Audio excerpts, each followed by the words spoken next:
¿Qué tal? Buenos días. A nombre de todos quienes conformamos SCAT, les damos la bienvenida a este webinar y les agradecemos su participación.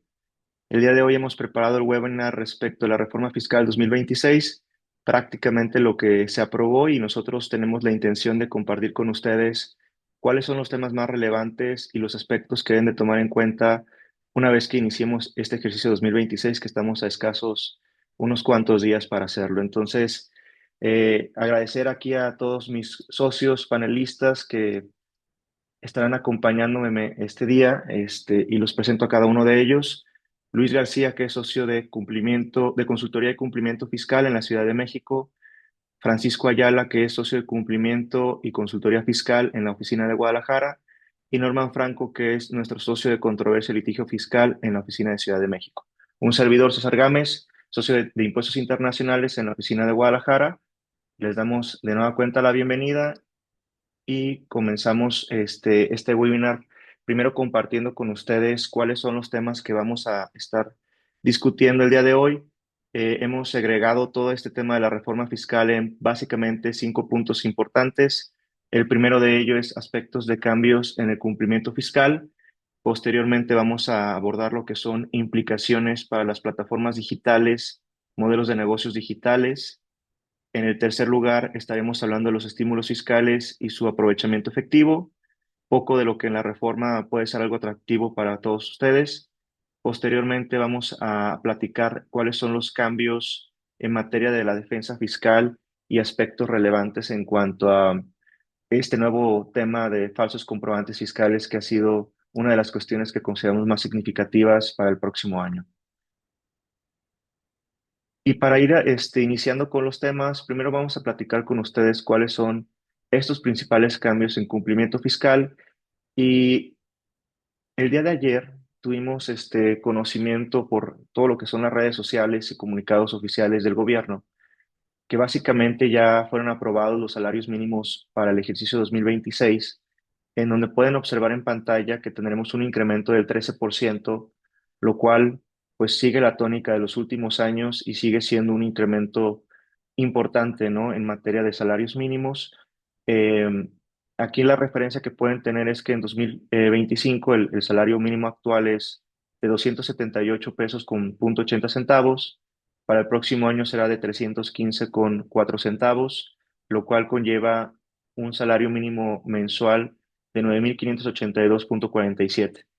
En materia de la zona fronteriza norte, el incremento no fue tan importante, fue de un 5%. Se los comentamos para quienes se encuentren en esas zonas, pues tengan la referencia. Pero bueno, esto es algo que como año con año se viene dando, es importante tomarlo en cuenta por todas las implicaciones fiscales y laborales que conlleva. A su vez, el día de ayer también se dio a conocer eh, lo que es la iniciativa de la reducción de la jornada laboral, iniciativa que el día de ayer también fue presentada para su análisis y discusión. Y básicamente lo que se está proponiendo es una reducción a una jornada de 40 horas por semana, en donde estaríamos teniendo una transición de 2026 hasta 2030, siendo 2026 el ejercicio en el cual se está previendo que todos los patrones puedan hacer las adecuaciones necesarias sin que tengan una afectación directa en reducción de jornada laboral. En otras palabras, nos mantenemos con 48 horas, haciendo también aquí la acotación que esto es iniciativa, falta todo el proceso legislativo. Sin embargo, como lo hemos vivido con la reforma fiscal que en algunos instantes vamos a abordar, pues son iniciativas que prácticamente pasan en un proceso fast track y quedan autorizadas. Entonces, esto entenderíamos que, como se lo estamos comentando, es muy probable que quede aprobado. Entonces, 2026 nos quedamos con 48 horas, 2027 tendremos una reducción de 2 horas, pasando de 48 a 46, y así subsecuentemente reduciendo 2 horas por año, perdón, bueno, sí, 2 horas por año hasta llegar a 40 en 2030. Aquí, al margen de cualquier comentario que puedan tener mis colegas panelistas, señalar que estos efectos de la reducción de la jornada laboral, incremento en salarios mínimos, más todas las reformas que se han dado en los últimos años en materia laboral, evidentemente conllevan un reto para el sector empresarial, porque pues de alguna forma incrementarán los costos de la mano de obra en México, ¿no? Todo esto como se señala en la iniciativa de esta reducción de la jornada laboral con el propósito de adecuarnos a los estándares internacionales y tomando como referencia lo que en algunos otros países se ha llevado a cabo. Igual puede ser también un tema relevante para efectos de renovación en el TEMEC, pero pues consideramos que es algo que ustedes deben de tomar en cuenta porque será prácticamente un hecho que esto se apruebe el próximo año. Eh, y bueno, continuando con nuestra presentación, vamos a iniciar ya con la parte fiscal de la reforma aprobada para 2026. El primer tema son algunas modificaciones en materia de cumplimiento fiscal y para estos efectos me voy a permitir cederle la palabra a Luis García para que nos platique sobre estos puntos. Adelante, Luis. Muchas gracias, César, y buenos días a todos. Muchas gracias a nuestros clientes y amigos por conectarse a este webinar. Como bien lo dice César, platicaremos un poquito de los cambios en materia de cumplimiento fiscal que fueron aprobados. Si empezamos con la Ley de Ingresos de la Federación, a través de esta ley se modificaron las tasas de recargos para aquella facilidad que otorga la ley para el pago de contribuciones este, mediante parcialidades o diferidos. Se actualizó la tasa para el pago de recargos a una tasa del 1.38%. Tenía ya algunos años que no se actualizaba esta tasa, era del 0.98 y está subiendo para el año 2026 a 1.38. También se modificaron las tasas para el pago en parcialidades hasta por 12 meses, incrementó al 1.42 mensual, pasó de 1.26 que estaba para este año 2025 al 1.42 para el pago en parcialidades hasta 24 meses. Para el ejercicio 2026 la tasa será del 1.63% y para el pago de más de 24 meses en parcialidades la tasa será de 1.97%, ¿no? Es decir, hubo incrementos que van desde el 6.54 hasta el 12.7% para el ejercicio 2026.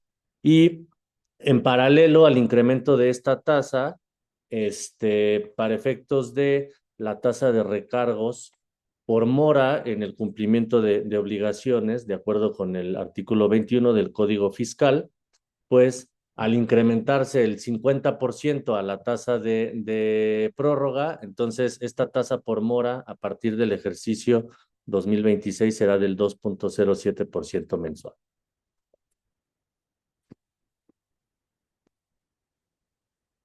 En temas de retenciones de ISR, también aumentó la tasa de retención a la cual están obligadas a efectuar las instituciones de crédito sobre el importe que da origen al pago de intereses.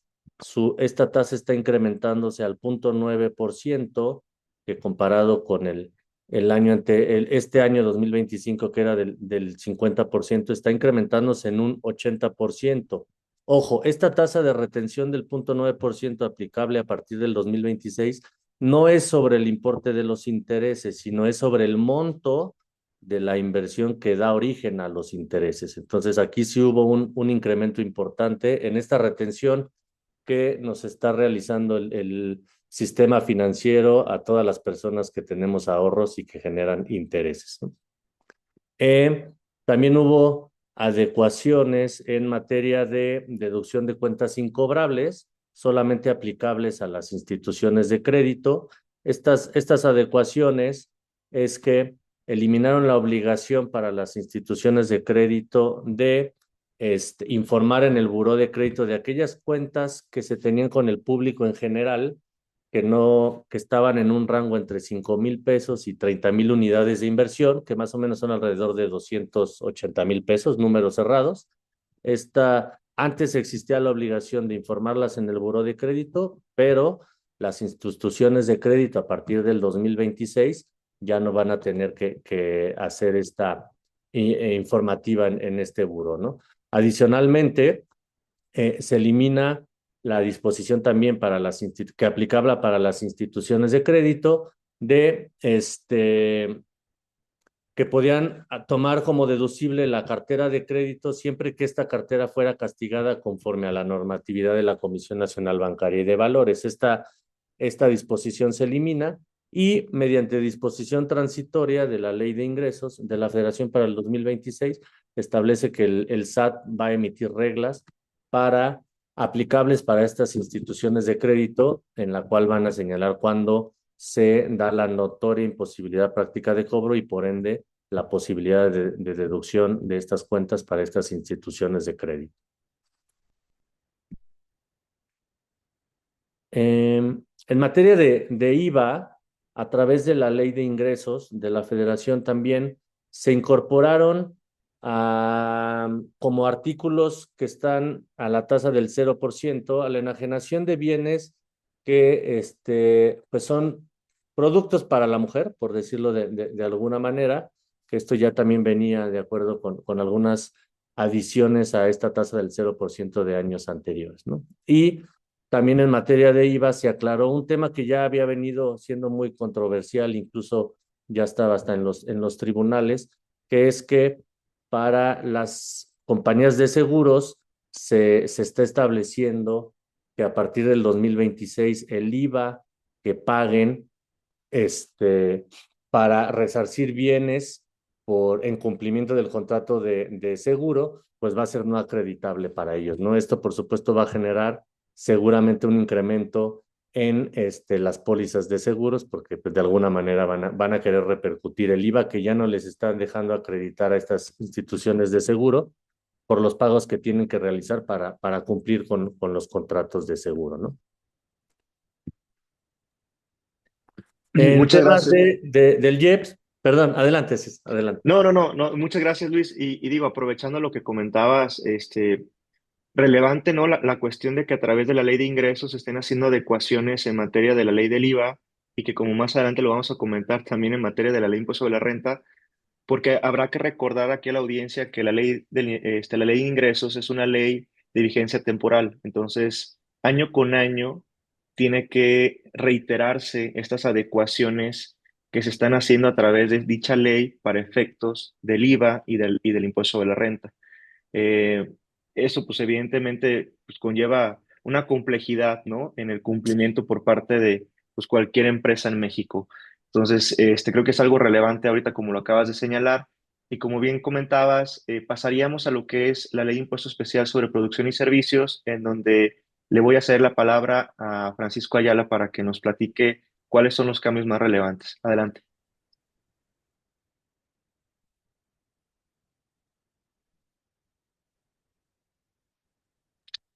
¿Tienes No te escuchamos, Francisco. Si puedes habilitar todo. Gracias. Solo así se puede, ¿verdad? Gracias, César. Gracias. Buen día a todos. Y justo lo que comentabas un pasito atrás, hay que ser cuidadosos, ¿no? Porque no se reforma renta, justamente, no se reforma IVA y tenemos que voltear a ver la ley de ingresos porque no legislas luego de repente, a través de resolución miscelánea, a través de las guías de llenado, a través de otras formas en que el SAT está implementando regulación, ¿no? Entonces habrá que ser cuidadosos en ese sentido. Y pasando al IEPS en particular, este es el único impuesto o la ley que sí se vuelve más gravosa, pero que se justifica a través de un sentido de salud pública, de un problema de salud pública que se está generando en varios sentidos, en varios enfoques. Son dos los puntos que aquí tocaremos al margen de que son otros más. El primero es en materia de tabaco labrados y los que denominan como otros productos que contengan nicotina, en donde hay un incremento importante y va enfocado a desincentivar el consumo de estos productos, ¿no? En general, el ad valorem que se incrementa es para cigarros y para puros y otros tabacos labrados suben un 25% para 2026, de un 160 a un 200%. En el caso de puros y otros tabacos labrados hechos enteramente a mano es un 5,26. Y este concepto de otros productos que contengan nicotina, que es un tema novedoso, que hay parte de la exposición de motivos, argumentan que identificaron que en 2024 hay nuevos productos que no necesariamente se consumen a través de quemar el tabaco. Esto lo describen como una bolsita ahí que se pone entre la encía y los dientes y se consume el tabaco y describen toda la implicación de salud pública que tiene. Entonces están identificando otras formas en que se está generando esta parte de tabaco, ¿no? Y esto estará pues con un 100% como tasa de valores.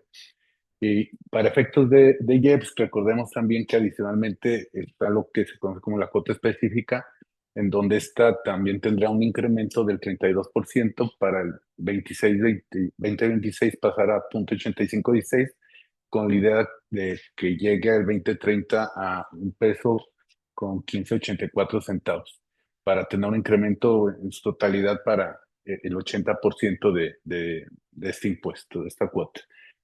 Eso en materia de tabacos. Y en el tema de bebidas saborizadas, pues ahí sí nos van a pegar a todos en el bolsillo, porque yo creo que difícilmente alguien no consume refresco o bebidas que tengan edulcorantes, ¿no? Que ese es un tema que están pasando a grabar a todos con un incremento, me parece que es sustancial del 87% en función a la cuota que va a quedar en 3.0818 y en adición a un peso con 50 centavos por litro, lo que se estará incorporando a través de, a estas bebidas, ¿no? Que no se van a salvar y que por ahí mencionaba Viviana la otra vez, que parece que lo único que no queda grabado son las aguas minerales, en principio. Muchas gracias, Francisco. Y de aquí pasaríamos a lo que serían obligaciones ante la autoridad fiscal, en donde le voy a regresar la palabra a Luis para que nos platique al respecto. Adelante, Luis. Gracias. En materia de código fiscal, las adecuaciones y adiciones que se realizaron fue primero adicionar una fracción 14 al apartado C del artículo 27 que establece cuándo se va a negar la inscripción de personas morales ante el RFC. Seguramente algunos de nuestra audiencia ya ha tenido o se ha enfrentado a las dificultades que hoy en día tiene el SAT para la inscripción de personas ante el RFC, físicas o morales, y en general para cualquier trámite, ¿no? Pues hoy en día ya se está estableciendo más claro en el Código Fiscal cuándo nos van a negar la inscripción en el RFC de una persona moral. Y esto es cuando ya sea el representante legal que vaya a ser de esta nueva sociedad, algún socio o accionista o cualquier otra persona que forme parte de la estructura orgánica de la sociedad a inscribirse, si se ubican en cualquiera de los siguientes supuestos, el SAT va a negar la inscripción en el RFC de esta persona moral. ¿Cuáles son estos supuestos? Es que el representante legal, el socio o accionista, se haya tenido alguna restricción de sellos digitales y que no haya desvirtuado y por ende le haya sido cancelado sus sellos digitales.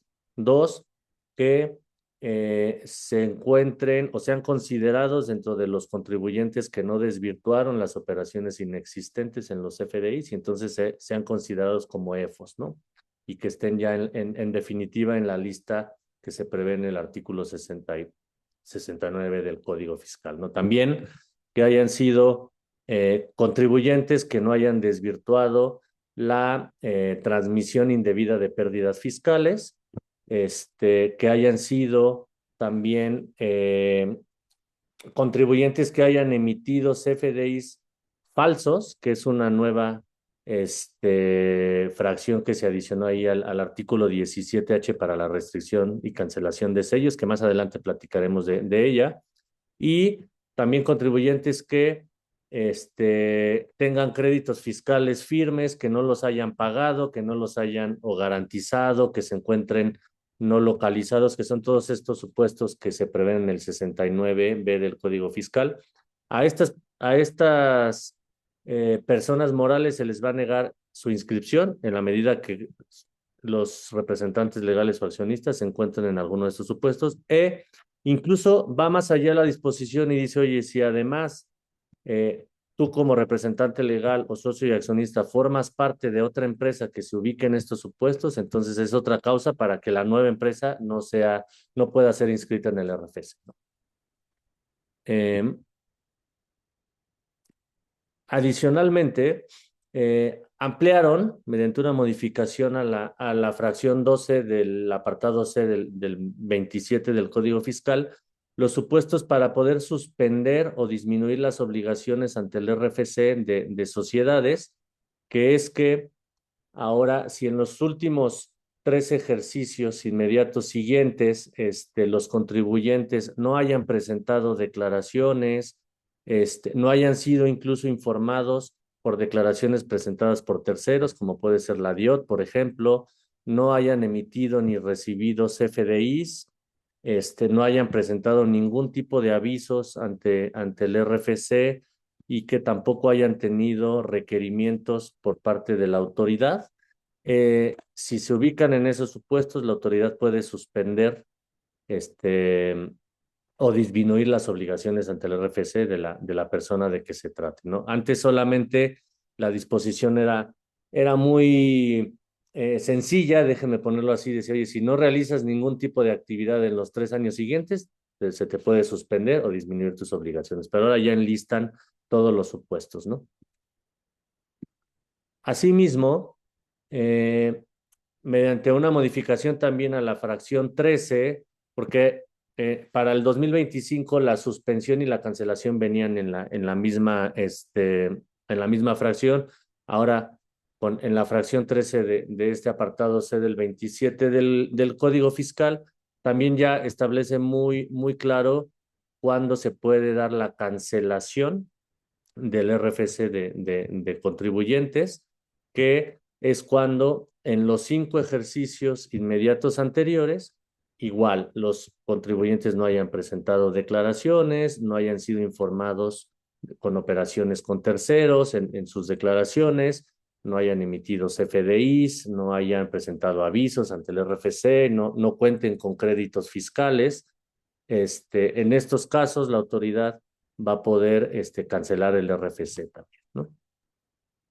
Oye, Luis, si me Sí. permites, estos son lineamientos que luego a lo mejor hasta nos pueden ayudar para el proceso de liquidación, ¿no? Porque hoy liquidar una sociedad, es bien complejo, ¿no? Entonces, esto como que es un parámetro a lo mejor para dejar ahí dormir la empresa y que en automático por ahí, la autoridad proceda, aunque no me ha tocado el caso en que lo haya hecho en el supuesto que antes mencionaba, no sé cómo lo ves. No, sí, como bien lo dices, Francisco, hoy en día liquidar, fusionar a empresas es todo, es muy, muy, muy complejo por toda la regulación, incluso interna del SAT, que eso todavía lo hace más complicado, ¿no? Entonces, muchas veces cuando se pide o se piensa liquidar una empresa, la primera recomendación es, ¿sabes qué? Primero suspende las actividades, bájale el switch, como decimos por ahí, y espera un tiempo, ¿no? Como bien dices, yo creo que este procedimiento en algunos casos puede facilitar esos procesos, en la medida que nos aseguremos que nos ubiquemos en todos esos supuestos, ¿no? Que eso es donde puede estar un poco el reto, pero sí, coincido. Sí, y que también de lo que comentabas, Luis, en la parte de no permitir la inscripción de nuevas personas morales, pues va a conllevar todo un proceso de análisis de esta estructura de accionistas, de personas que formen parte de la cuestión orgánica de la sociedad, ¿no? Entonces, se incrementa un poco más este proceso de validación interna para determinar si puedes o no tomar en cuenta a esa persona como socio, como director, etcétera. Entonces, pues sí, un poco más complejo. Si de por sí hoy en día, después de los efectos post pandemia, ha sido complejo el alta de personas morales por el tema de notarios, por el tema de beneficiario controlador. Ahora, el revisar toda esta situación pues iba a conllevar un reto aún mayor, ¿no? Sí. Y, y pasaríamos de aquí a lo que son los falsos comprobantes fiscales, en donde le pedimos a Norman que nos platique de esta novedad y que está vinculada con ciertos procedimientos nuevos, de fiscalización. Adelante, Norman. Muchas gracias, gracias César, muchas gracias a todos. Me uno al agradecimiento para nuestros clientes y amigos por estar aquí con nosotros. Sí, efectivamente, a partir de 2026 se incorpora un nuevo requisito para la emisión de comprobantes fiscales, los cuales sabemos que están en el artículo 29A del código, ¿no? Se establece a partir del próximo año la necesidad de que los FDIs amparen operaciones existentes, verdaderas o actos jurídicos reales. En caso contrario, los comprobantes fiscales se considerarán como comprobantes fiscales falsos, ¿no? Para muchos efectos que más adelante veremos. Eh, en el mismo artículo, bueno, en el artículo 29 bis se establece que cuando las autoridades fiscales se encuentren ejerciendo cualquiera de las facultades de comprobación y detecten el incumplimiento de este requisito, podrán determinar lo que corresponda conforme a la facultad que están ejerciendo, sin que se requiera agotar previamente el procedimiento previsto en el nuevo artículo 49 bis del Código Fiscal. ¿Qué implica esto? Que, como veremos más adelante, hay una nueva facultad de comprobación, la visita domiciliaria relacionado con los falsos comprobantes fiscales. Sin embargo, aquí la disposición que establece el 29 bis de código establece que no únicamente a través de ese procedimiento las autoridades podrán determinar la falsedad de los comprobantes fiscales, sino que cuando estén ejerciendo cualquiera otra de las facultades de comprobación, sea una visita domiciliaria ordinaria, llamémosle así, o bien una revisión de gabinete, una revisión electrónica, podrán determinar también la falsedad de comprobantes fiscales y generarle todos los efectos que eso conlleva, que también platicaremos más adelante. Relacionado con esto, se incorpora una nueva fracción al 17H del código que establece, como sabemos, la posibilidad de que se cancelen los sellos digitales, impidiendo a las empresas emitir comprobantes fiscales. Este nuevo supuesto para cancelación de los sellos digitales eh, operará cuando la autoridad, el SAT, detecte que el contribuyente no desvirtuó la presunción de que emitió comprobantes fiscales falsos y que las operaciones contenidas en los mismos no producen ni produjeron efecto fiscal alguno. Esto, como veremos, como ya lo comenté, lo veremos un poquito más adelante al hablar justamente de la nueva facultad de comprobación o la nueva visita domiciliaria para revisar la supuesta existencia de comprobantes fiscales falsos emitidos por cualquier contribuyente. Eh, mm, y se incorpora, relacionado con esto, en el inciso G de la fracción quinta del artículo 42 del Código, se establece la facultad de comprobación, ¿no? De la que comentaremos a continuación, respecto del cumplimiento del requisito de los FDI para amparar operaciones existentes, verdaderas o actos jurídicos reales. Entonces, se establece esta nueva facultad en el artículo 42 para determinar que la autoridad podrá establecer cuándo hay comprobantes fiscales, cuando presuma, bajo los supuestos que el código establece, que un contribuyente ha estado emitiendo comprobantes fiscales falsos. Y muy relacionado con esto, y a continuación lo veremos, la nueva visita domiciliaria en materia de revisión de comprobantes fiscales falsos, muy relacionada entre el 49 bis nuevo con el inciso G de la fracción quinta del artículo 42, que se refiere justamente a este tipo de visitas. Eh, Se establece, ¿no? También como posibilidad de que se elimina, ¿no? Perdón, Sí, aquí se no, movió. no te puedes, Norman. Oye, Norman, ahí digo, de lo que estás Sí, platicando, en esta parte de la eliminación en cuanto al supuesto de presentación de declaración anual de reciclo que viene en la diapositiva, dame un segundo para ponerla en pantalla. No sé ahí que nos pueda comentar Francisco, sobre estos dos puntos que también se están incorporando. Sí. Sí, gracias, César. Mira, este tema de restricción temporal del uso del certificado es un tema que hay que cuidar de manera importante, ¿no? Es algo que la autoridad ha venido dándole mucho peso y inutiliza a las empresas de manera muy sencilla. Ahorita tenemos un par de casos donde dicen, no, tengo atorada mercancía en aduana o no puedo estar facturando en diciembre y que son situaciones que son delicadas que luego se salen de la mano.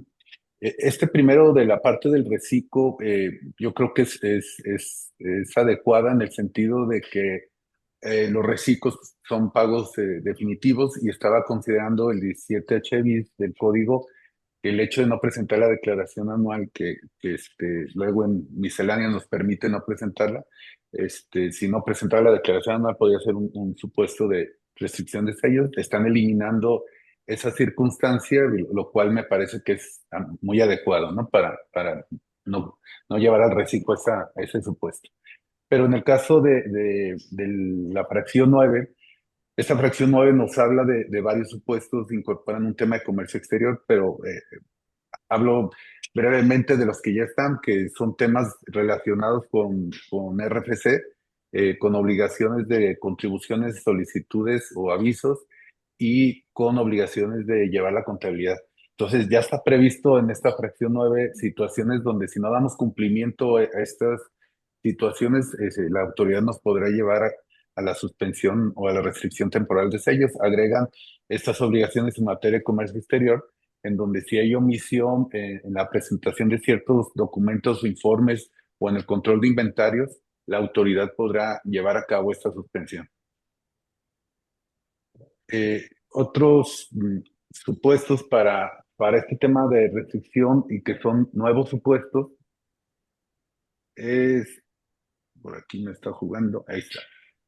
A ver, aquí lo cambiamos. Los nuevos supuestos son incorporaciones de nuevas fracciones de la 12 a la 14 en este 17H bis que nos habla de las situaciones donde puede haber una restricción temporal del certificado. Y en ese supuesto hay tres situaciones que nos pueden llevar ahí. Cuando un contribuyente tenga a su cargo créditos fiscales firmes que no paguen su totalidad, les podrá restringir si en el ejercicio inmediato anterior emitió CFDIs o reportó ingresos cuyo monto supere 4 veces el monto del crédito, el monto histórico del crédito fiscal. Entonces, la autoridad dice, oye, pues sí tienes para pagar, entonces liquídame el crédito para poderte liberar. Lo cual de repente no necesariamente quiere decir que si lo facture tengo el efectivo para que eso pueda ocurrir. Otros supuestos donde la autoridad puede intervenir es que no se haya declarado la clave de ingreso correspondiente en el campo de tipo de comprobante en el CFDI. Los CFDIs, en su llenado, todos estamos, yo creo que expuestos antes, o de repente decimos, a quién ya hoy día en el país no han robado en un tema de seguridad, o en un tema fiscal, estábamos preguntando a quién no le ha llegado una visita o alguna restricción, algún acto de invitación por parte de la autoridad. Y el tema de los FDIs es un tema complejo y ahí los está regulando y los invito a que le hagamos caso a esa parte de CFDI. Nos hemos, o ha habido necesidad de volvernos especialistas en temas de llenado y hoy día lo que tenemos son invitaciones para corregir situaciones, más que corregir, aclarar situaciones por discrepancias que se originaron por la forma en que se emitía el CFDI desde el 2020. Entonces, se vuelve complejo porque en su momento no le prestábamos la atención debida y ahorita el hecho de que porque no esté llenado adecuadamente un campo, nos puede llevar a un problema más adelante de suspensión. Y también porque no se haya declarado el número de permiso por un permiso concedido por la Comisión Nacional de Energía o enajenar combustibles sin haberlos importado o adquirido conforme a disposiciones jurídicas, que esto tiene que ver con la ley de hidrocarburos y seguramente para administrar y controlar de mejor forma el tema del huachicol. Y por último, y vinculado con lo que mencionaba ahorita Norman, pues vendrá que los contribuyentes que recibieron falsos comprobantes fiscales y no corrigieron su situación fiscal, se les podrá restringir el uso del certificado de sello digital, lo cual es bastante delicado porque nos platicará Norman cuál es el efecto que se está generando si quienes reciben esos falsos comprobantes pudieran ni siquiera estar enterados y se van a ir enterando una vez que la autoridad les esté restringiendo los sellos, ¿no? Va a ser algo complejo. En materia de plataformas digitales, ¿algún comentario, César? No, aquí igual, aprovechando todo lo que acabas de señalar, Francisco, digo, esta parte de la restricción temporal de sellos que señalabas, solo complementando un poco, ese parámetro de la facturación evidentemente no conlleva que el contribuyente tenga el dinero suficiente para pagar el crédito fiscal, porque no es lo mismo el ingreso facturado a la utilidad que tengas en el negocio, ¿no? Entonces, creo que ahí esta adecuación, aunque persigue ese propósito de denotar que tenías la capacidad económica para pagar el crédito fiscal, en la realidad no creo que suceda porque no estamos hablando de ese margen de utilidad. Entonces, evidentemente creo que es, digamos, fue una buena idea el proponer algo así. Sin embargo, creo que lo que se aprobó, no guarda una relación con la parte económica. Y como ahorita bien comentabas, entrando en materia de plataformas digitales, pues también se hicieron algunas ecuaciones que, como ya comentábamos previamente, fueron adecuaciones a través de la ley de ingresos y no a través de la ley de impuesto a la renta o la ley del IVA.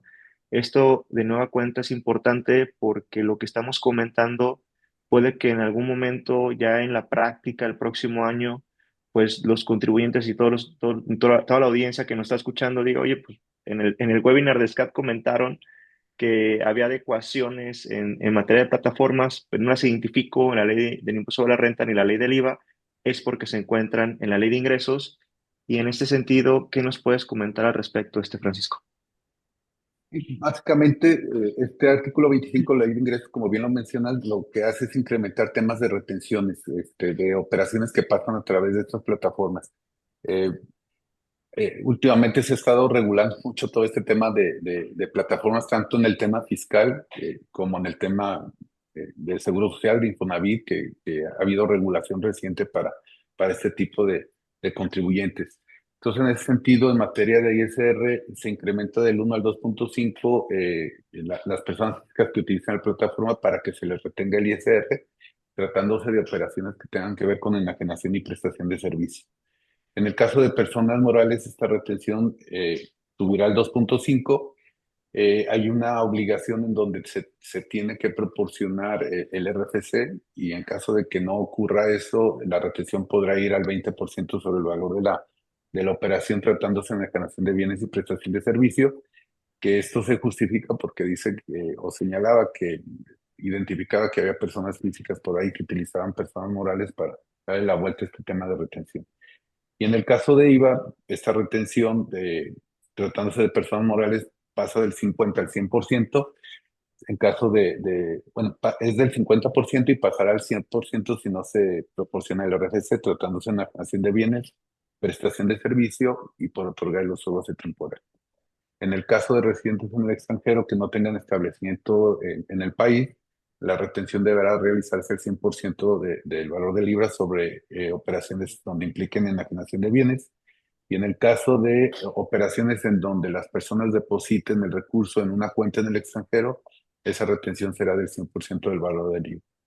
Eso es básicamente, en resumen, lo que nos dice este artículo 25. Muchas gracias, Francisco. Y avanzando con los temas que nos quedan para la parte final de la presentación, eh, uno que también comentábamos que es relevante es en materia de estímulos fiscales. Aquí básicamente quisiéramos señalar dos en particular. Uno es un estímulo respecto del 100% de las multas, recargos y gastos de ejecución por lo que es omisión de pago de impuestos o el 90% por lo que son la omisión de otras obligaciones, digamos, formales, ¿no? Este estímulo no señala textualmente que es una condonación, aunque de fondo y de manera económica, digamos que lo es. Y este ya venía desde 2025, se está reiterando, se está extendiendo a 2026, pero con una adecuación significativa que es que el contribuyente que podía aplicar este beneficio en 2025 era aquel que percibía ingresos de hasta 35 millones de pesos, lo cual pues nos hablaba de compañías medianas, pequeñas, ¿no? Se está ampliando hasta 300 millones a partir de 2026, lo cual nos permite pues ampliar más el campo de acción para otros contribuyentes que se encuentren dentro de este umbral de 300 millones, lo cual lo vuelve más atractivo que el de 2025. Es para adeudos de 2024 y ejercicios previos y es respecto de aquellos adeudos que se encuentren en facultades de comprobación o que ya sean créditos fiscales firmes. Evidentemente, aquellos que estén en facultades de comprobación si tiene algún medio de defensa, es desistirse del mismo para acceder a este beneficio de las multas. Y se establece que este estímulo no se va a considerar ingreso acumulable y tampoco dará derecho a la deducción, compensación o acreditamiento fiscal alguno, ¿no? Eh, para poder acceder al mismo hay que presentar una solicitud a más tardar el 31 de octubre de 2026. Ahí ampliaron un mes, el de 2025 era hasta septiembre, este es hasta octubre del 2026. Aquí, bueno, igual, la discusión de fondo puede ser si es condonación o no es condonación, tomando en cuenta de que si fuera condonación conllevaría la publicación señalada en el artículo 69 del Código Fiscal de la Federación. Ese va a ser un tema muy discutible porque evidentemente quien quiera acceder a este beneficio, pues no va a querer que a su vez sea publicado en el 69. Entonces va a ser una cuestión que habrá que revisar en su momento cuál es la interpretación que le pueden dar las autoridades fiscales a este respecto. En cuanto al estímulo a la repatriación de capitales, este, digamos, llama la atención por la postura del gobierno actual que viene del mismo poder político del gobierno previo, en donde este término de condonación o este tipo de beneficios, pues digamos que no era parte de su agenda. Sin embargo, se está incorporando en la ley de ingresos este estímulo de repartición de capitales al cual pueden acceder tanto personas físicas como personas morales que hayan tenido recursos económicos en el extranjero hasta el 8 de septiembre de 2025, en donde si repatrian esos capitales pueden acceder a pagar una tasa del 15% sin derecho a deducción alguna, lo cual lo podemos comparar con el decreto de repatriación de capitales que existió en 2017, el cual tiene una tasa del 8%, siendo aquí una tasa mayor. Sin embargo, pues dependiendo de las circunstancias, este 15% puede o no ser atractivo, porque evidentemente hay que tomar en cuenta qué deducciones se pudieran haber tenido para esos recursos, ¿no? Estos recursos tienen la obligación de que se inviertan 3 años en las actividades que ahorita vamos a comentar, deben de provenir de actividades lícitas y aplica a lo que son ingresos catalogados en título 2, cuarto, sexto y séptimo, capítulo doceavo.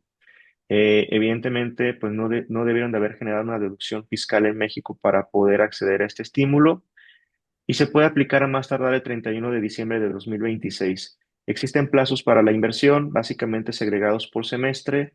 Lo que se pueda repatriar en el primer semestre de 2026 se tiene que invertir en el segundo semestre de 2026 y lo que llegue en segundo semestre de 2026 se tiene que invertir a más tardar en el primer semestre de 2027.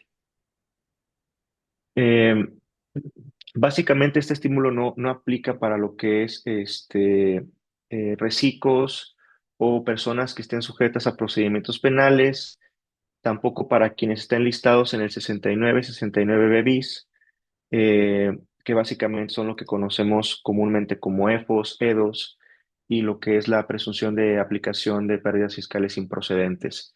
Tampoco se puede aplicar para lo que son recursos provenientes de jurisdicciones de alto riesgo, catalogadas de tal manera por Gafi, y estos capitales que se adecúen a este estímulo sí tendrán que considerarse para efectos del pago de la base de la PTU. Y ya para concluir esta parte de los estímulos, solamente resaltar cuáles son eh, el tipo de inversión en la cual se tienen que invertir esos capitales repatriados. Básicamente son inversiones en cuanto a activo fijo, vinculadas con los proyectos de Plan por México y polos de desarrollo, terrenos y construcciones ubicados evidentemente en territorio nacional, todo lo que es investigación, capacitación, innovación y desarrollo, también vinculados con los proyectos Plan por México y polos de desarrollo, y lo que sería pago de pasivos a favor de la federación, pago de sueldos y salarios derivados de la prestación de un servicio personal subordinado, bonos de deuda gubernamental y otros tantos diversos, como pueden observar en la parte final de la pantalla, que es aspectos de producción alimentaria para consumo nacional, carreteras, aguas, trenes, etcétera, ¿no? No sé si aquí alguno de mis panelistas quiere hacer algún comentario al respecto. Sí, Sí, César, y mi pregunta a lo mejor va contigo, es ¿cómo lo percibes tú? ¿Es truco o es o realmente un beneficio, ¿no? Tomando en consideración la experiencia que tuvimos con el estímulo anterior, donde pues pareciera que a lo mejor no a todos, pero a una gran mayoría de los que lo aplicaron les cayó una auditoría, ¿no? No sé cuál fue tu experiencia. Correcto, sí, ese es un punto relevante porque este estímulo, si tomamos como referencia el decreto de 2017, pues pudiéramos tener esa percepción de que puede, digamos, derivar de lo mismo que ocurrió con el de 2017, que básicamente fueron procesos de fiscalización, en donde pues, la gran mayoría, si no por decir que todos quienes aplicaron aquel decreto, han sido objeto de estos procesos de auditoría. Ahí creo que la distinción que puede existir entre lo de 2017 y este de 2026 es que el de 2017 sí preveía una distinción al momento de que tú estabas repatriando el capital en cuanto a la identificación de lo que ya había pagado impuesto en México y lo que no había pagado impuesto. Y te decían, oye, tú identifica y lo que no haya pagado, te acoges al decreto y pagabas el 8.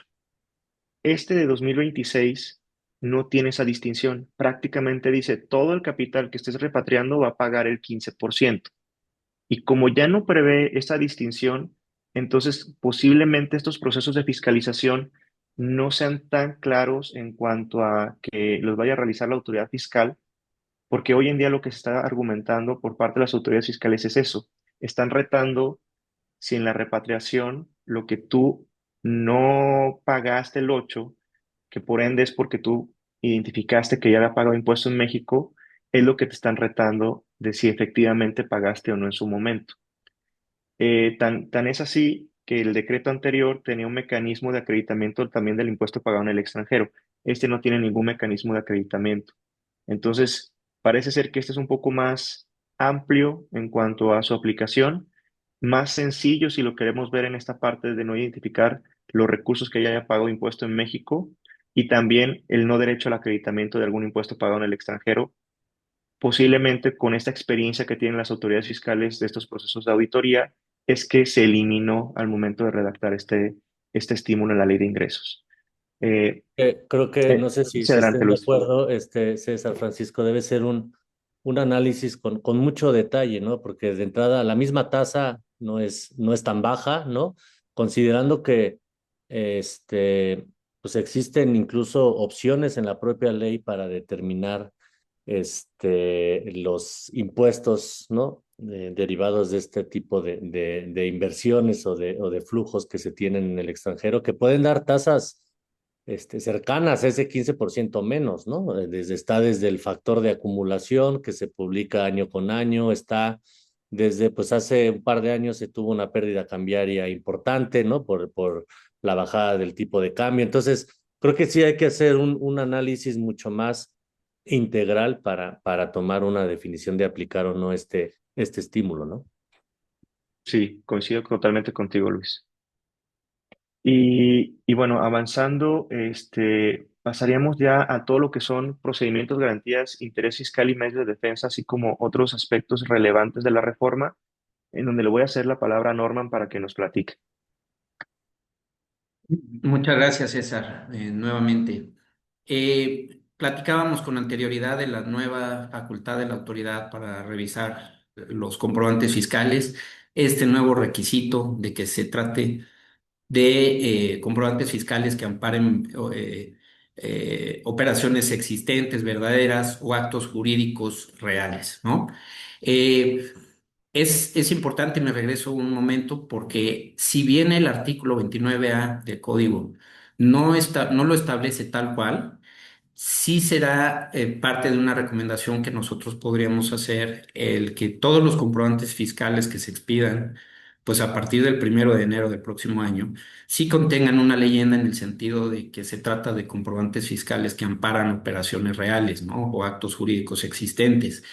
Eso, sin embargo, no será suficiente, ¿no? Para poder acreditar esta situación, sino que deberá tener todo lo que nosotros conocemos como sustancia, materialidad, para que las operaciones que llevemos a cabo y que se encuentren amparadas en los comprobantes fiscales, se disminuya el riesgo de que puedan ser observados por la autoridad cuando ejerzan sus facultades de comprobación, o bien, en caso de ejercerse, pueda acreditarse de manera más clara, ¿no?, la existencia de la operación y desvirtuar en su caso la presunción de tratarse de comprobantes fiscales falsos que lleve a cabo la autoridad, ¿no?, en ejercicio de sus facultades de comprobación.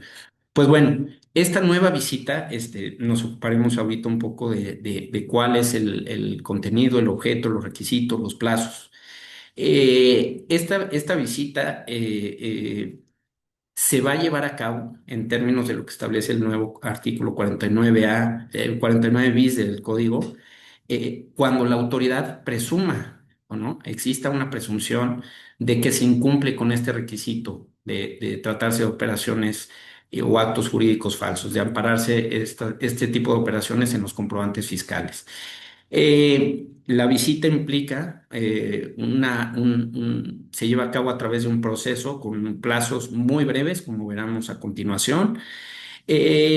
Pretende ser relacionada con lo que comentaban hace unos momentos mis compañeros panelistas, en el sentido de referirse a EFOS y EDOS, pero no está limitado a ellos esta visita domiciliaria, ¿no? Eso es importante señalarlo, sino a todos los contribuyentes que a juicio de la autoridad puedan presumiblemente estar emitiendo comprobantes fiscales falsos. Contiene la disposición una causa de restricción para los contribuyentes que reciban los comprobantes fiscales y que no corrijan su situación fiscal dentro de los 30 días posteriores a que se publique en el Diario Oficial de la Federación el hecho de que quien emitió los comprobantes fiscales no acreditó que se trate de comprobantes fiscales verdaderos, ¿no?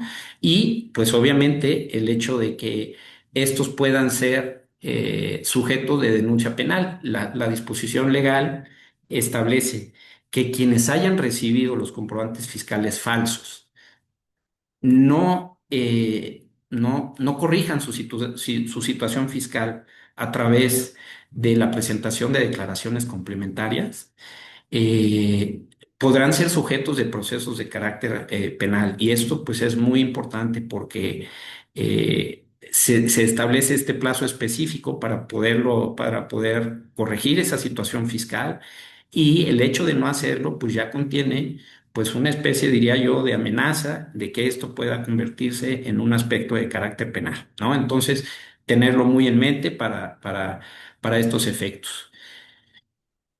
La necesidad en este caso y lo que sería una recomendación muy importante en este aspecto, a reserva de ver ahorita cuál es el proceso para la visita, es llevar a cabo actos de prevención, ¿no? La prevención, como hemos platicado en algún otro foro, en un anterior webinar que dimos al respecto, la necesidad de que las empresas cuenten con planes y programas de prevención en esta materia, porque si bien el discurso oficial ha sido, o el discurso en medios ha sido, oye, no hay impuestos nuevos, no hay contribuciones nuevas, sí lo que diríamos nosotros de manera coloquial, los dientes que se le están otorgando al SAT para llevar a cabo actos de fiscalización, restricción e inclusive la restricción de derechos procesales o de juicio en tratándose de créditos fiscales, son múltiples, ¿no? Y esta reforma implica un cambio o modificaciones o adiciones importantes a las facultades ya que de por sí eran amplias para las autoridades en materia de fiscalización de contribuyentes, ¿no? Entonces, el procedimiento de fiscalización a que se refiere el 49 bis del código, que es la fiscalización, insistimos, de los comprobantes fiscales cuando la autoridad considere que son falsos, se determinan a través de una orden de visita, ¿no? En el que la autoridad deberá manifestar, en primer término, cuáles son las razones por las que considera que que los CFDIs expedidos por el contribuyente de que se trate son falsos. Es decir, deberá manifestar, oye, presumo que estos comprobantes fiscales son falsos debido a esto. consideramos aquí que lo que se va a hacer referencia es lo que hoy se establece en el artículo 69b. Van a ser seguramente las razones que establecerá la autoridad, en el sentido de que la empresa, por ejemplo, carezca de activos, de personal, de infraestructura, se encuentre no localizado, etcétera. Estos podrán ser los aspectos que la autoridad seguramente mencionará en esta orden de visita, para efecto de sustentar la presunción de que se están emitiendo estos comprobantes fiscales falsos a su juicio. Se ordena en el domicilio fiscal o en cualquiera de las sucursales, oficinas, etcétera, ¿no? Una vez en la entrega de la orden, se establece en el código que las autoridades podrán tomar videos, audios, fotografías, etcétera, del lugar en el que se expiden estos comprobantes fiscales, ¿no? Eh, Ahora bien, es muy importante eh, mencionar que durante toda la visita domiciliaria, desde que se ordena la misma por parte de las autoridades, las empresas tendrán restringido el uso del certificado de sello digital. Es decir, durante el plazo que dure la visita, que será de 24 días máximo, así se establece en código, las autoridades restringirán el uso del sello digital y las empresas no podrán emitir estos comprobantes fiscales durante todo este plazo. Eso, a nuestro juicio, es un acto que atenta claramente contra principios de seguridad y certeza jurídica, inclusive de presunción de inocencia, ¿no? Porque si a mí me estás diciendo que me notificas una orden con base en una presunción, sin embargo, me restringes el uso de sellos digitales sin que yo pueda facturar, se me restringe la posibilidad de recibir ingresos por la actividad comercial que yo desarrollo con base en una presunción. Entonces, lo vemos como una disposición, yo diría, abusiva, y es un comentario personal, pero sí entendemos nosotros que es una disposición que excede, ¿no?, lo que la propia Constitución establece como facultades en favor del fisco. No obstante, pues ya esta disposición entra en vigor.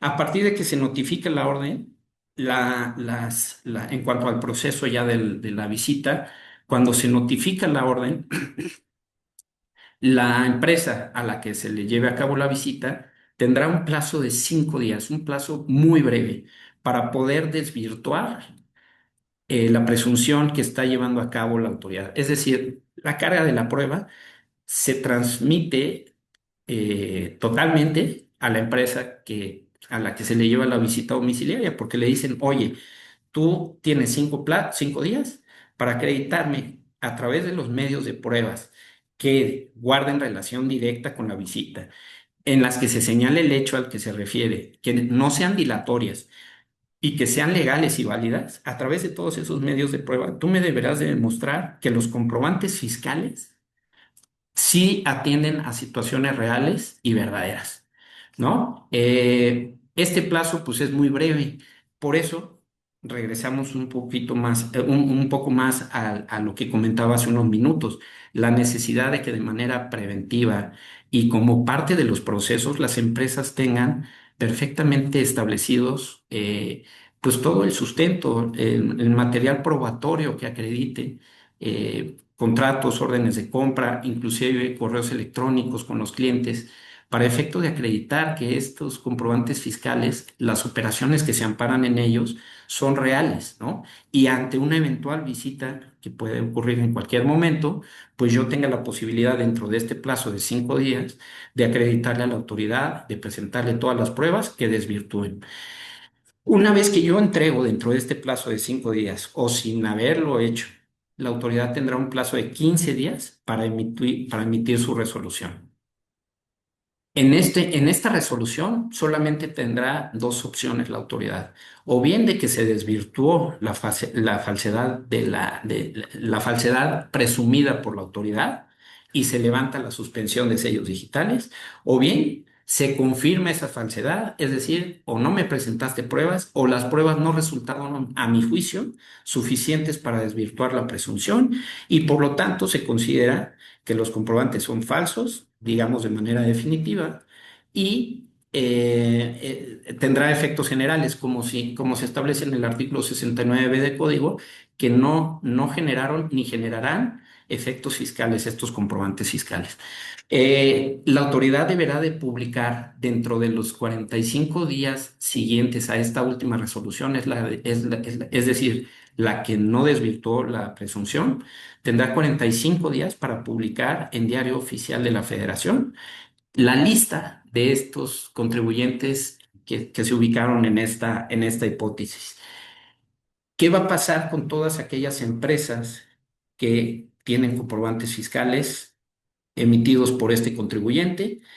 Digamos, sin deberla ni temerla, tendrán 30 días hábiles para poder corregir su situación fiscal. Es decir, a presentar declaraciones complementarias en donde eliminen los efectos que hubieran dado a los comprobantes fiscales, principalmente la deducción para ISR o el acreditamiento para IVA, echarán para atrás ese efecto y entonces presentan una declaración complementaria con las contribuciones que procedieran, ¿no? Más actualizaciones y recargos que operen por el transcurso del tiempo. Entonces, esta disposición, pues, nos hace ver ya, en cierta manera, de manera benévola, lo que establece el artículo 69B del Código, ¿no? Que desde 2014 pues generó múltiples controversias e inclusive juicios, litigios que han estado ocurriendo a partir de su publicación en 2014. Pero es benévolo aquel artículo porque el plazo de 30 días que otorga al final del proceso para los contribuyentes que recibieron comprobantes fiscales da dos opciones. O bien es para que tú me desvirtúes, empresa que recibiste los comprobantes fiscales, que esas operaciones son existentes, es decir, que recibiste los servicios o que recibiste los bienes que se amparan en esos comprobantes fiscales, o bien tendrás esos mismos 30 días para autocorregir tu situación fiscal. ¿Qué es lo que dice o lo que establece la nueva disposición en materia de visita domiciliaria para comprobantes fiscales falsos? Pues el plazo de 30 días será única y exclusivamente para que tú te autocorrijas dentro de ese plazo de 30 días hábiles. Perdón, 30 días naturales. Si no te autocorriges en ese plazo, pues entonces te voy a restringir a ti el uso de tus sellos digitales y además podré determinar la responsabilidad penal por ocurrir el delito que está previsto en Código Fiscal desde hace algunos años en el 113 bis, que es la expedición, venta, recepción o compra de comprobantes fiscales. Entonces, yo voy a dar vista posiblemente a Procuraduría Fiscal con el hecho de que tú no desvirtuaste en estos 30 días, perdón, no presentaste tu declaración complementaria y te autocorregiste y por tanto te ubicas en una de esas hipótesis. ¿Qué implica esto? Pues lo que decíamos hace algunos momentos es un tema de darle dientes muy claros a la autoridad, pues para ejercer actos de fiscalización y diría yo de recaudación, ¿no? Porque inmediatamente, tan pronto se publique en Diario Oficial el listado de todos los contribuyentes que expidieron comprobantes fiscales falsos, las empresas deberán estar atentas a esta publicación y tendrán que corregir su situación fiscal a través de la presentación de las declaraciones complementarias, ¿no? Lo vemos como un acto, eh, una disposición abusiva y que otorga elementos de fiscalización y recaudación muy importantes al SAT, ¿no? Adelante. Eh, Bueno, también en materia de facultades de comprobación se generan algunas disposiciones que son importantes. Ya no hablemos nada más de la visita domiciliaria de contribución, de comprobantes fiscales falsos en materia de comprobantes fiscales falsos, sino en términos generales las facultades de comprobación que se establecen en el artículo 42 de código, ¿no? En esa materia, sí, adelante. Sí, Ah, Norman, digo, antes de pasar a este tema y regresándonos a lo de los falsos comprobantes fiscales, digo, nada más para plantear algunas dudas que me quedan al respecto y conocer tu punto de vista. En cuanto a ese proceso respecto de quien recibió el comprobante fiscal falso, que pues, solamente tiene la posibilidad de corregirse y no darle efectos fiscales, si lo comparamos con el procedimiento previsto para todo lo que es el 69B, en donde sí hay una interacción en cuanto a quien emitió el comprobante con la autoridad para aclararlo y después por parte de quien lo recibió para aclararlo con la propia autoridad, digamos, quien recibe ese comprobante, ahí sí tiene la posibilidad de argumentar lo que a su derecho convenga. Aquí en el que acabas de señalar, yo no identifico esa parte. ¿Es tal cual como lo estoy entendiendo? Es correcto, César. Justamente aquí lo que sucede en materia de la visita domiciliaria, en materia de comprobantes fiscales falsos, la única opción que se genera a los contribuyentes que recibieron los comprobantes fiscales es que cuando la empresa que les emitió el comprobante aparezca en el listado publicado en un diario oficial, la única opción que tienen es la presentación de la declaración complementaria para autocorregir su situación fiscal, en la que, en caso de haber dado efectos fiscales a esos comprobantes, a esos CFDIs, pues entonces tendrán únicamente como posibilidad la autocorrección a través de la presentación de declaración complementaria. Por eso comentábamos que es un proceso, ahora parece más benévolo el proceso del artículo 69B, porque sí Claro, otorgaba la oportunidad de que pudieras tú autocorregirte. Además, aquel artículo, del 69B, otorga plazos mayores, ¿no? Para la empresa que se le notifica que presumiblemente emite comprobantes fiscales. Aquí se le dan 5 días hábiles, improrrogables. En el caso del artículo 69B se le dan 15 días hábiles y además el contribuyente puede solicitar una prórroga de 5 días adicionales.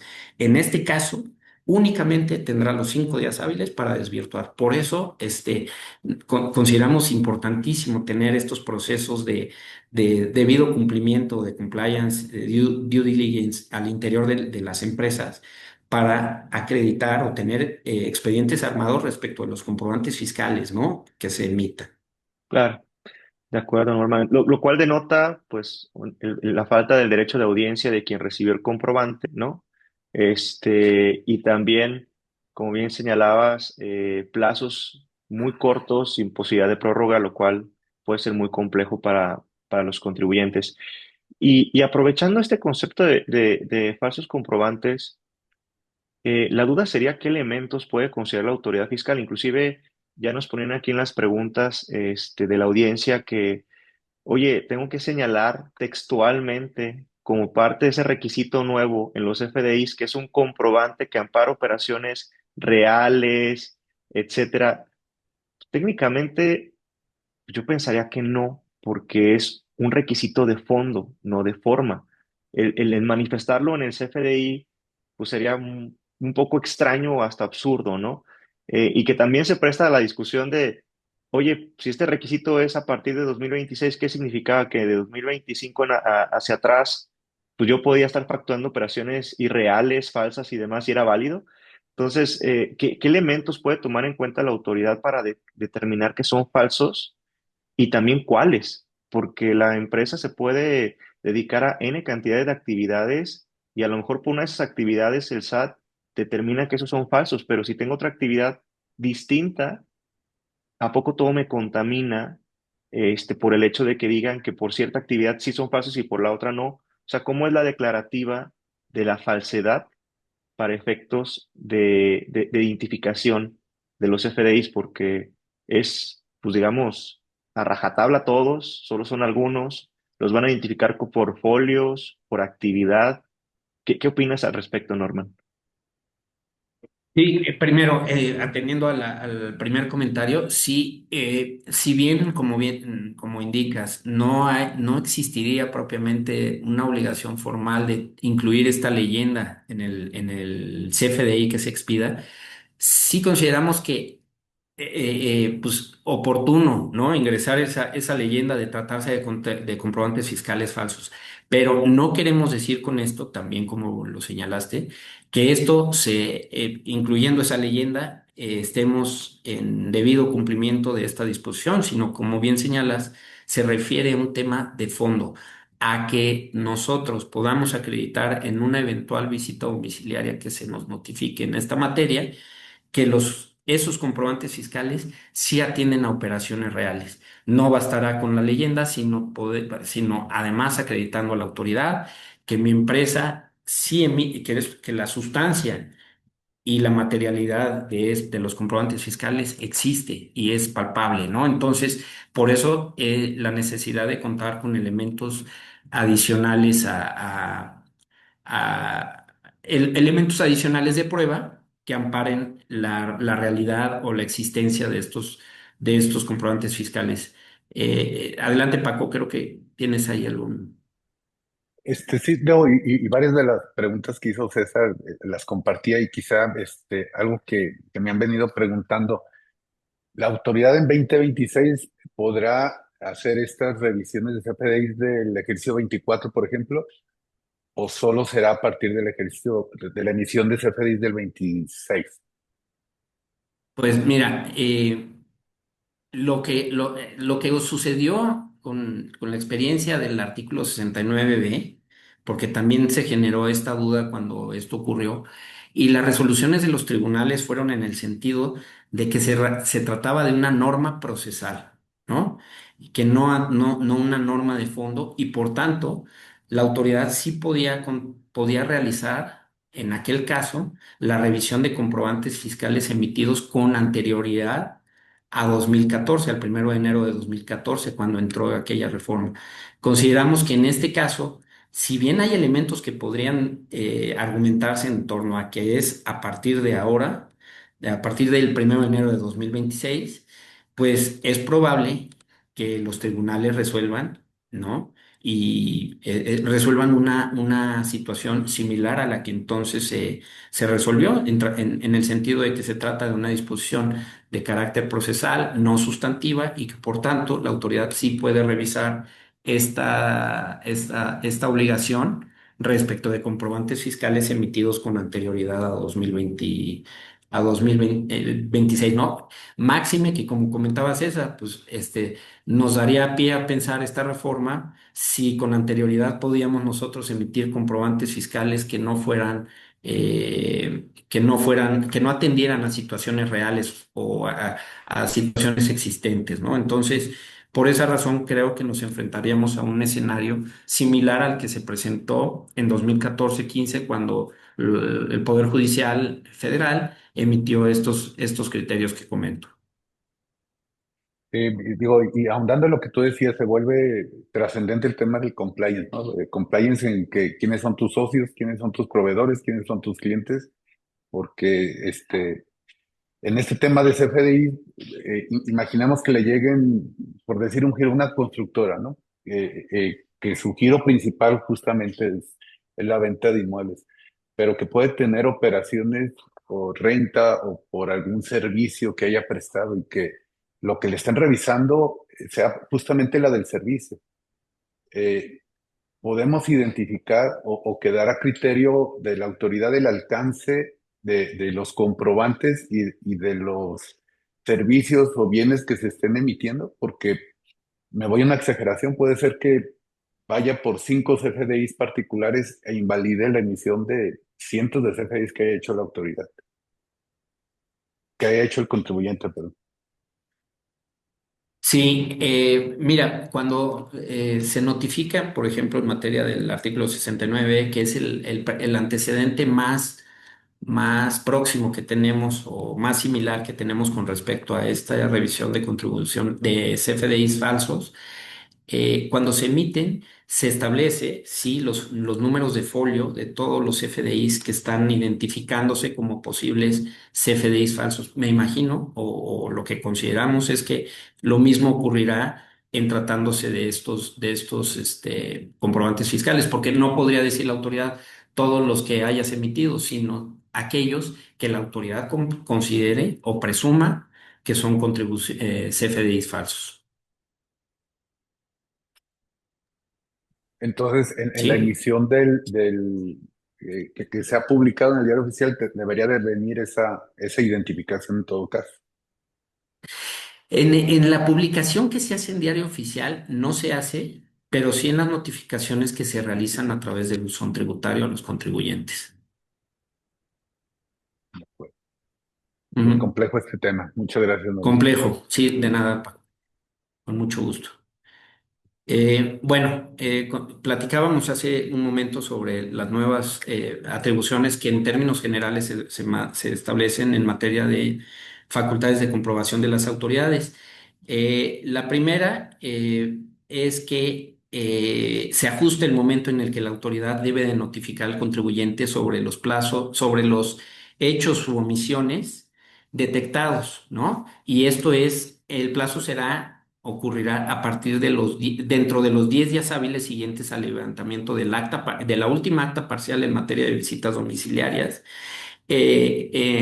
a la notificación del oficio de observaciones en tratándose de revisiones de gabinete o en tratándose de revisiones electrónicas, dentro de los 10 días hábiles siguientes a la notificación, a la emisión de la resolución provisional, ¿no? Son plazos que operan ya específicamente respecto de las modificaciones respecto de las facultades de comprobación, los procesos que sigue la autoridad, ¿no?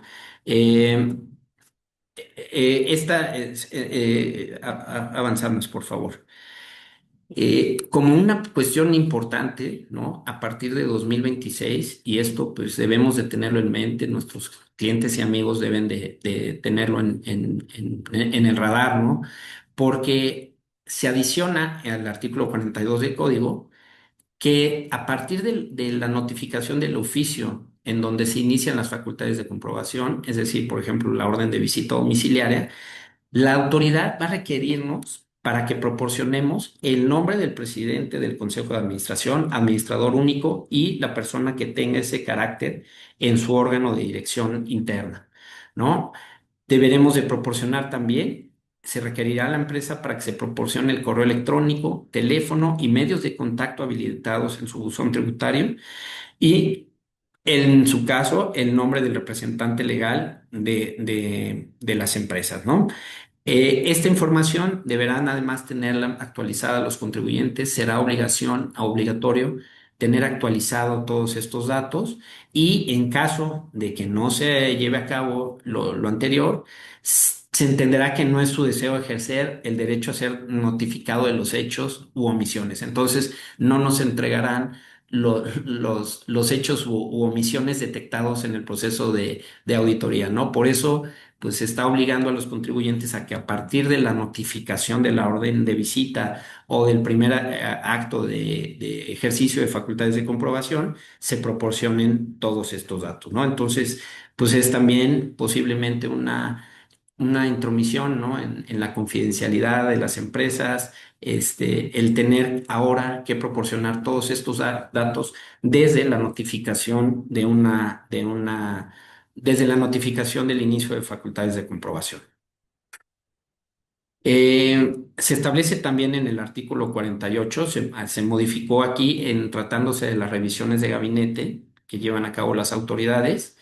eh, que cuando la autoridad se encuentra ejerciendo facultades de comprobación, además de toda la información que ya se preveía que podía requerir, van a poder requerir los informes, documentos o contabilidad, así como la información económica y financiera de la autoridad, lo cual no se preveía expresamente, pero ahora se podrá requerir por parte de las autoridades. Además, establece que esta información deberá entregarse con el orden, metodología y características que permitan hacer un cruce o relacionar las operaciones con las actividades, las operaciones, actos o actividades del contribuyente a quien se lleve a cabo esta auditoría.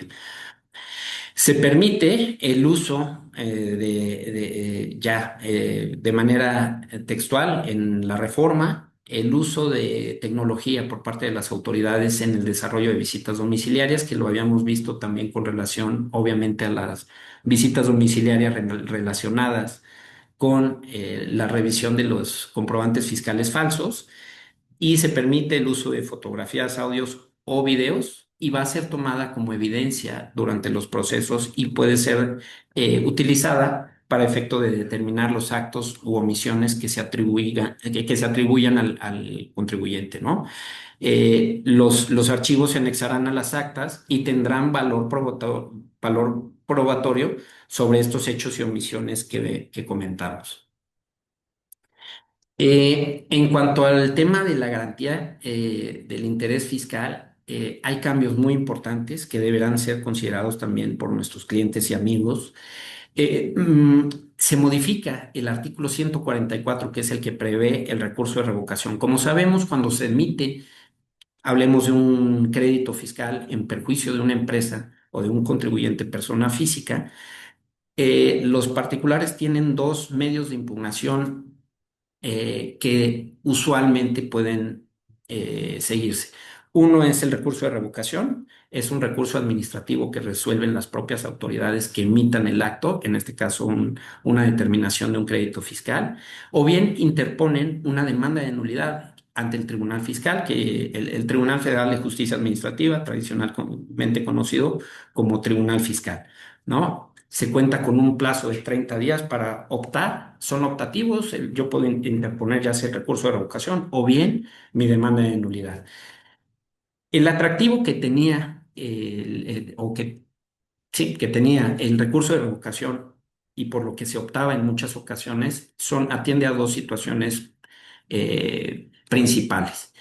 Uno es la exención que se hacía para que yo garantizara el monto del crédito fiscal. Es decir, cuando yo interpongo el recurso de revocación, no tenía que garantizar el crédito fiscal, ya sea a través de una fianza, prenda, hipoteca, obligación a cargo de tercero, etcétera.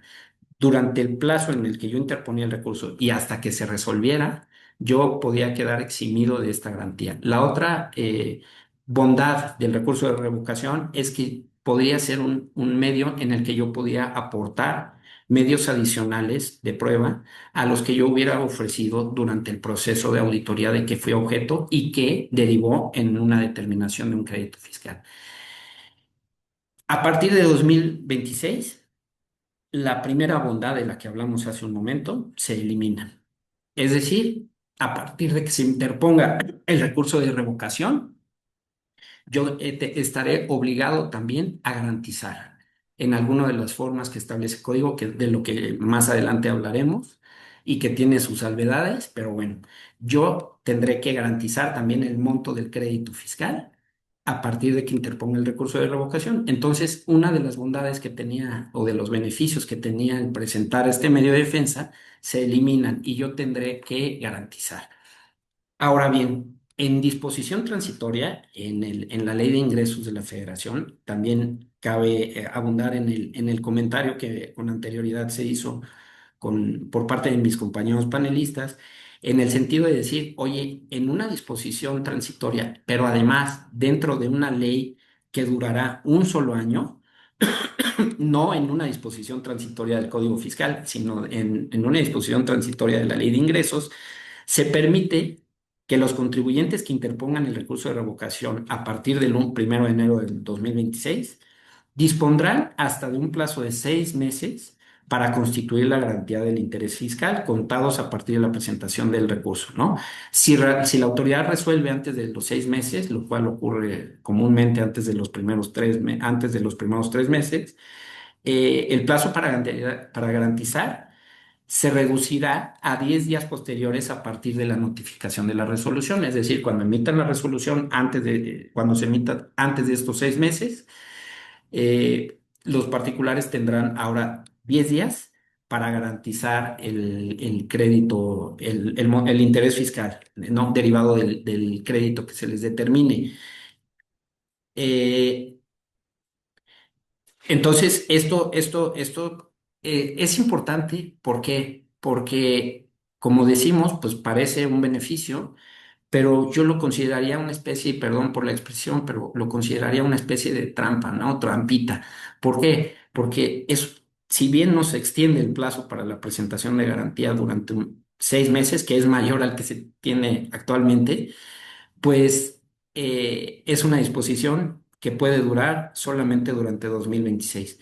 Porque si para 2027 no se agrega este mismo transitorio a la ley de ingresos, ni tampoco como una reforma al Código Fiscal, pues entonces operará ya lo que venimos platicando con el hecho de que al interponer el recurso de revocación, desde ese momento estaré obligado a garantizar el crédito fiscal, ¿no? Entonces, es importante tenerlo en mente. Ahora, En materia de cuáles son los medios que yo tengo para garantizar el crédito fiscal, aquí hay un tema muy importante también, porque actualmente, ¿no? Hasta el 31 de diciembre de 2025, cuando se me imponía un crédito fiscal a mí, a mi empresa, tenía como opción para garantizar el interés fiscal cualquiera de las opciones que se prevén en el artículo 144 del Código Fiscal de la Federación, que son, como comentábamos, prenda, hipoteca, fianza, etcétera. Las empresas, en la experiencia que tuvimos, por lo general garantizaban el crédito fiscal, el interés del fisco, a través de una póliza de fianza, ¿no? Que se expide con una institución establecida para ese efecto y que implica que la autoridad no pueda ejecutar el crédito fiscal durante todo el plazo en el que yo tenga interpuestos los medios de defensa que considere, como comentábamos, o el recurso de revocación o bien la demanda de nulidad, ¿no? Entonces, ¿qué se establece a partir de 2026? Una especie de prelación. Ya no podré optar yo por cualquiera de los medios. Yo, al momento de que se me interponga un crédito fiscal, tendré que garantizar, primero, a través de un billete de depósito únicamente en el Banco del Bienestar, el monto total del crédito fiscal. Entonces, pues hemos visto en nuestra experiencia créditos fiscales muy importantes de millones, cientos de millones de pesos, inclusive alguna vez de miles de millones de pesos a empresas. ¿Qué es lo que va a ocurrir a partir del 1 de enero de 2026? Que yo voy a tener que, para efecto de evitar que la autoridad me ejecute el crédito fiscal, ¿no? Y venga y me toque la puerta y me embarguen mis cuentas bancarias, pues yo voy a tener que garantizar a través de un depósito, del depósito y obteniendo un billete de depósito del Banco del Bienestar, el monto total del crédito fiscal. Si no alcanza, ya podré utilizar otros medios de garantía. Sin embargo, como primera opción, digamos, será el billete de depósito, ¿no? Entonces, pues también un aspecto que consideramos en lo personal, su servidor, pues un aspecto abusivo y que puede deteriorar la capacidad financiera y patrimonial de las empresas, ¿no? Eh, y justamente, ¿no? Se modifica el artículo 156 fracter del código para que en los casos en los que el crédito fiscal quede firme, la autoridad pueda hacer efectiva la garantía únicamente cuando haya garantizado mediante billete de depósito. Es decir, se va a cobrar con el billete de depósito una vez que el crédito fiscal quede firme, obviamente, ¿no? Ay, perdón.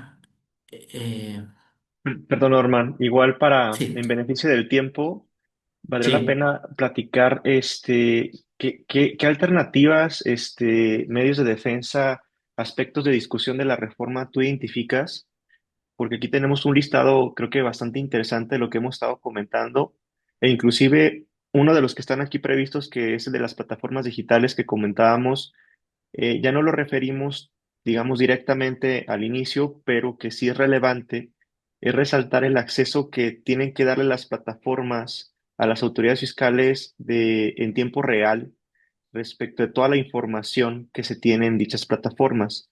Y creo que aquí no es el único tema que podemos discutir. ¿Qué nos puedes platicar?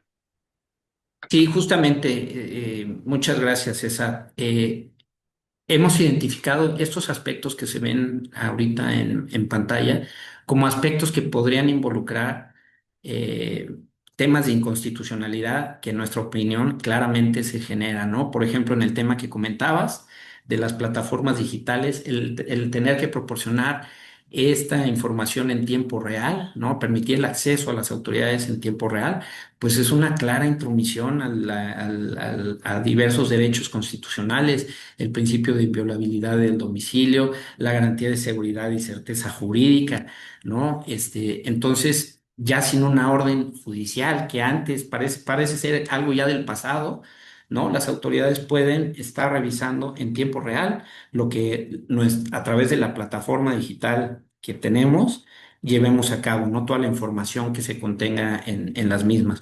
A pesar de que las autoridades han informado que esto prevé alguna minoración de los efectos que pudiera tener, pues ahí está la norma, ¿no? Y finalmente el hecho de que exista, pues implica en nuestra opinión, aspectos claros de inconstitucionalidad que deben de ser valorados, ¿no? Para que en su caso se hagan valer los medios de defensa a partir de que se publiquen perdón, a partir de que entren en vigor las normas, es decir, el 1 de enero de 2026, ¿no? Y lo cual podremos abundar y comentar con mayor detalle en caso de que así se requiera. Obviamente, los plazos para cancelación de CFDIs, la restricción del uso de sellos digitales que comentamos hace algunos momentos, el tema de la garantía del interés fiscal, son aspectos que consideramos de suma importancia, de los cuales se debe de valorar con toda oportunidad la posibilidad de impugnarlo, porque consideramos que el dejarlo pasar, principalmente el transcurso de los 30 días hábiles que se tienen a partir de que se entren en vigor las normas, y dejarlo pasar, pues podría generar aspectos graves de consecuencias graves de orden financiero, económico y patrimonial en las empresas, ¿no? Entonces, eh, todos estos aspectos deberán de ser valorados. Obviamente, el tema de la visita domiciliaria en materia de CFDIs, habría que revisar la posibilidad de, eh, interponer los medios de defensa que procedan, no sé, a través de demandas de nulidad o de amparo inclusive, en contra de todas estas disposiciones. Claro, con las restricciones que se han hecho también en materia de amparo, en materia de la integración de los tribunales federales. Todas estas particularidades deberán de ser observadas y, en su caso, revisadas para efecto de considerar si es procedente, que nosotros consideramos sí, hacer una impugnación de estas reformas que vemos, como hemos comentado, sumamente abusivas. Perfecto. Muchas gracias, Norman. Y digo, aprovechando ya nada más para robar unos cuantos minutos más a la audiencia, hay algunas preguntas que nos han dejado en el chat, varias de ellas ya fueron respondidas durante el trayecto, entonces ya nada más nos quedan tres, y me voy a permitir leerlas para poderlas resolver aquí en conjunto, que creo que realmente el especialista va a ser Norman. Nos preguntan en el juicio de exclusivo de fondo si es necesario garantizar. Bueno, no, ahí en materia de juicio exclusivo de fondo, como sabemos, una de las bondades, ¿no? Es justamente no garantizar. La reforma no prevé nada al respecto. Perfecto, entonces ese se mantiene como hoy en día y pues puede ser una alternativa para no otorgar garantía, evidentemente cuando estemos en el supuesto, ¿no? Porque creo que no todos los casos pueden llegar a este juicio exclusivo de fondo. También nos preguntan, ¿la garantía del interés fiscal para los bancos tiene alguna modificación o sigue igual no dándola al ser institución financiera? Sí, eso se mantiene también, es correcto. Ujú. Y la última que nos preguntan, ¿estas garantías del crédito fiscal aplicarán solo a resoluciones que queden firmes a partir del 1 de enero de 2026 o aplicarán también a créditos anteriores a esta fecha? No, las disposiciones transitorias del Código Fiscal establecen que los juicios o los créditos determinados con anterioridad seguirán conforme a las disposiciones vigentes hasta el año. Yo considero que lo que va a operar es que la autoridad, al determinar un crédito fiscal a partir del 1 de enero de 2026, todo esto quedará sujeto a las nuevas disposiciones, ¿no? Juicios que ya hayan sido interpuestos con anterioridad al 31 de diciembre de 2025 seguirán con base en la garantía fiscal que se haya establecido hasta ese periodo. Correcto, que aquí el problema es los que están todavía en proceso de ser emitidos, ¿no? Estos créditos que puede que más de alguna de las empresas, de la gente que nos está escuchando, pues tengan esos procesos todavía de auditoría en donde estarías esperando una resolución en este año. Parece ser que la propia autoridad está procurando que pasen al año siguiente, Por lo menos es una percepción que se tienen en varios casos, porque pues evidentemente va a cambiar el tema de la garantía, ¿no? Correcto. Pues eran todas las preguntas que quedaron abiertas, salvo la mejor opinión de alguno de mis compañeros panelistas. Sería agradecer por su tiempo, por su atención e invitarlos a que nos estén siguiendo en redes sociales, en los próximos webinars y en su caso que alguno de los presentes no participemos en el próximo webinar, pues desearles las mejores de las festividades en estas fechas.